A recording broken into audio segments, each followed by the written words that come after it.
아잔 브람 슬프고 웃긴 사진관. 오늘 여러분이 절에 왔다가 돌아가는 길에 개똥을 밟을 수도 있습니다. 개똥이 여러분의 신발 밑창에 잔뜩 묻었다면 어떻게 해야 하겠습니까? 지혜로운 사람이라면 이 개똥을 긁어내지 않습니다. 그 대신에 이 개똥을 집까지 가져가서 집 앞에 있는 사과나무 밑에서 그 개똥을 긁어냅니다. 그리고 나서 1년이 지나면 사과가 어느 때보다 달고 맛있게 익을 것입니다. 이때 달고 맛있는 사과를 먹으면서 여러분은 무엇을 먹고 있는지 반드시 기억해야 합니다. 개똥을 먹고 있는 것입니다. 그날의 개똥이 아주 달고 맛있는 사과로 변한 것입니다. 그래서 일이 잘 안 풀리면 바깥으로 화를 풀지 말고 가슴에 잘 묻어두십시오. 왜냐하면 인생의 모든 고통과 실망은 바로 지혜와 자비심을 길러주는 가장 좋은 비료이기 때문입니다. 이것이 우리가 인생에서 조금 더 지혜로워지고 자비로워지는 방법입니다. 이것은 이 책에서 읽을 수 있는 이론이 아니라 일상생활에서 직접 쓸 수 있는 실용적인 지혜입니다. 다음번에 고통과 실망이 여러분을 찾아오면 이렇게 말하십시오. 이제 내 사과나무를 위한 개똥이 더 많이 생기겠구나.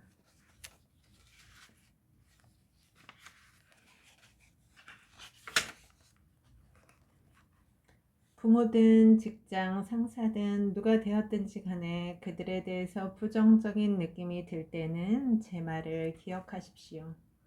그런 생각들을 모두 스승이라고 생각하면 배울 게 많다는 것입니다. 집착을 놓아버리고 그들에게서 배우십시오. 저도 그렇게 저를 짜증나고 화나게 했던 모기들을 아잔모기라고 부르니까 모기를 넘어서 편안해질 수 있었습니다. 상사, 어머니, 아버지, 누가 되었든 간에 무언가 짜증스러운 일이 있으면 그것을 아잔이라고 불러보세요. 아잔은 삶에 대해 정말 많은 것들을 가르쳐 줄 것입니다. 그리고 이런 지혜를 가진다는 것은 우리의 삶에 힘이 되어 줍니다. 오늘 저녁 제가 여러분에게 주는 선물은 바로 이것입니다.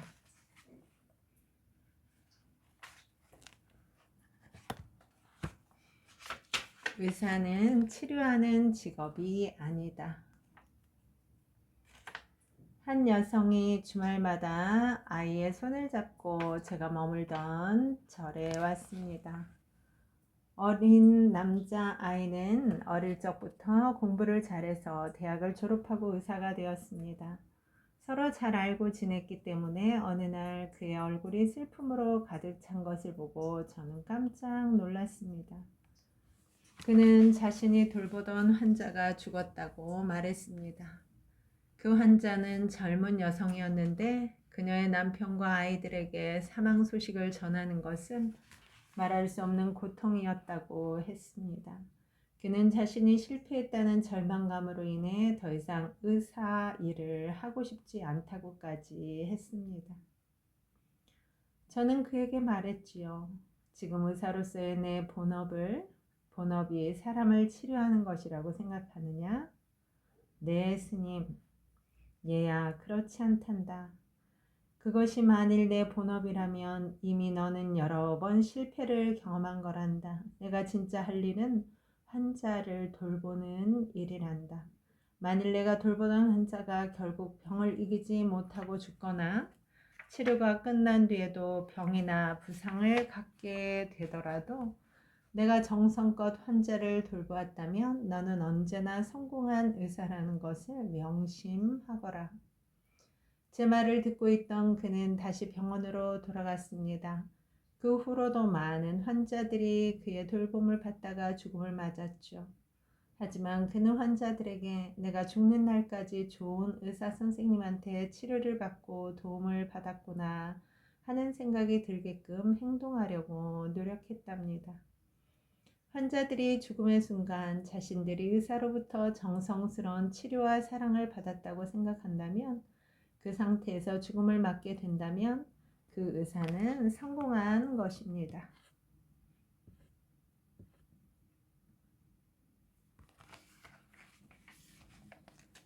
수행자와 수감자의 결정적 차이.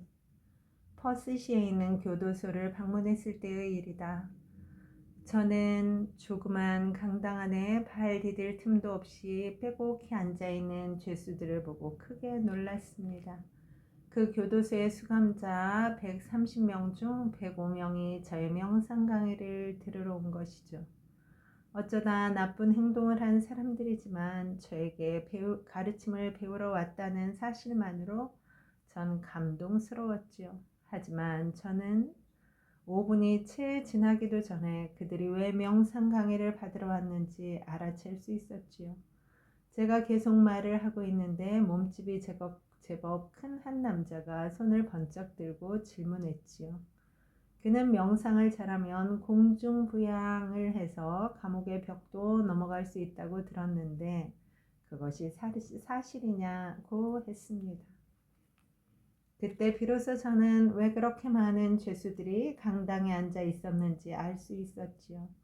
수감자들은 공중부양수를 배워 교도소 담을 넘을 생각을 하고 있었던 것이었지요. 그래서 저는 공중부양은 명상을 오랫동안 수행한 특별한 사람만이 할 수 있다고 말해 주었습니다. 그리고 한 달 뒤 다시 방문했을 때 강당 안에는 3명만이 덩그러니 앉아 있었습니다. 그날도 제 강의가 끝나자 한 남자가 물었지요. 스님, 절에선 하루 종일 무엇을 하고 지내십니까? 우선 새벽 4시에 일어납니다. 새벽 4시요? 이곳에 있는 살인자도 그렇게까지 일찍 일어나지는 않습니다. 그러면 새벽 4시에 일어나서 텔레비전을 보십니까? 절에는 텔레비전이 없어요. 주로 명상을 합니다. 아침밥은 무엇을 잡수십니까? 시리얼 한 컵 먹습니다. 여기 감옥에서 우리는 베이컨, 달걀, 시리얼, 국수도 먹을 수 있습니다. 그렇다면 스님, 오전에는 무슨 일을 하십니까? 지붕 고치는 거 보셨나요? 저도 절의 지붕에 올라가서 그런 일을 합니다. 감옥에선 절대로 힘든 일은 안 시켜요. 그러면 스님께선 점심밥은 무엇을 드십니까? 절에 와서 공양해 본 사람들은 알겠지만 절에선 음식을 다 섞어서 먹는다고 말했습니다. 스파게티 속에 딸기 아이스크림을 넣어 섞어 먹기도 하고 스파게티 위에 딸기 아이스크림을 따로 올려놓고 먹어본 적은 없습니다. 그는 음식을 섞으면 맛이 없어진다고 말했습니다. 감옥에는 독방에 앉은 죄수라 해도 아이스크림 한 스푼, 카레와 밥 모두 분리해서 먹습니다. 그는 수행승에 대해 궁금한 게 많았습니다. 점심 식사가 끝나면 탁구 같은 운동도 할 수 있습니까? 저는 할 수 없다고 말해 주었어요. 수행승들은 정말 느립니다. 항상 알아차려야 하기 때문에 공을 칠 수 없습니다. 우리가 농구를 하면 모든 사람이 공중부양을 해서 공을 다 넣을 수 있습니다. 그래서 올림픽 선수들에게 경기를 잘하라는 뜻에서 명상 수행법을 가르치기도 한답니다. 절에선 스포츠 활동을 하지 않습니다. 오후 내내 명상만 합니다. 그렇게 명상만 오래 하면 지루하지는 않습니까? 때로는 지루하기도 합니다. 저녁밥은 몇 시에 무엇을 드십니까? 저녁밥은 절대로 먹지 않습니다. 오늘은 제가 7시 10분쯤 아침밥을 먹은 이후로 아무것도 먹지 않았습니다. 저녁에 식사를 하지 않는 것은 제가 속한 불교의 전통입니다. 침대에 눕는 시간은 몇 시입니까? 침대요? 스님들은 침대 같은 게 없습니다. 그냥 바닥에서 잡니다. 이렇게 질문과 대답이 끝나자 자신이 죄수라서 조악한 삶을 살고 있다고 생각하고 있던 그는 수행승들이 감옥 안에서의 자신들보다 더 힘들게 지낸다는 사실에 깜짝 놀란 눈치였습니다. 그는 저한테 차라리 감옥에서 지내는 게 편안하지 않겠냐고 우스갯소리도 했습니다. 침대에서 자고 음식도 분리해서 먹고 운동도 할 수 있고 그는 구체적인 방법도 가르쳐 주었습니다. 간수한 사람만 주먹으로 쳐버리면 한 3개월 정도 혼자 지낼 수 있다고 했습니다. 저는 절에 있는 수행생의 경우 감옥에 있는 것을 견디지 못할 것을 알고 있습니다. 왜 그렇겠습니까? 교도소에는 어떻게 해서든 그곳을 빠져나가려는 사람들만 있습니다. 반대로 절의 수행자들은 머무르려고 합니다. 그렇다면 과연 이 두 곳의 차이점은 무엇이겠습니까? 감옥이냐 자유냐의 차이는 그 안에서 삶이 얼마나 편안한가는 아무 상관이 없습니다. 그것을 결정하는 것은 오직 마음뿐입니다. 여기에 있고 싶은 마음입니다. 그곳이 어디든 머물고 싶지 않다면 그곳은 감옥입니다. 반면 감옥이라도 계속 머물고 싶다면 그곳에서 삶은 자유로울 수 있습니다.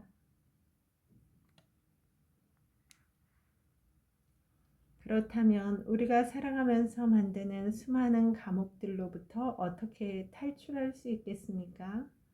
여러분은 남편을 바꿀 필요도 없고 직업을 바꿀 필요도 없고 이 자리를 떠날 필요도 없습니다. 여러분의 마음 그 태도만 바꾸면 되는 것입니다.